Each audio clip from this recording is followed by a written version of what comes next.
ይህ ቪዲዮ ያለውበት ሪሌሽንሺፕ ለኔ ጥሩ አይደለም ግን ደግሞ ለምን እንደሆነ አላቅም መውጣት አልችልም ለሚሉ ሰዎች ነው። ደካማ ስለሆናችሁ አይደለም፣ ብሬናችሁ ትሬን ስለተደረገ ነው።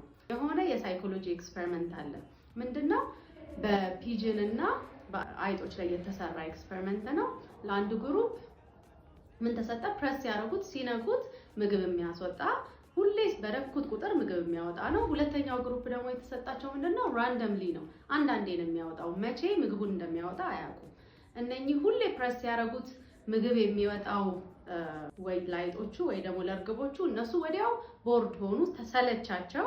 ስለዚህ መንካት አቆሙ ማለት ነው። እነኚህ ግሩፖች ደግሞ መቼ እንደሚመጣ ስላላወቁ ሁሌ መንካት ማቆም አቃታቸው፣ አዲክትድ ሆኑ፣ ኦብሰስድ ሆኑ፣ ሁሌ ነው የሚነኩት። ስለዚህ እናንተም ብሬን ውስጥ ይሄን የተፈጠረው ማለት ነው።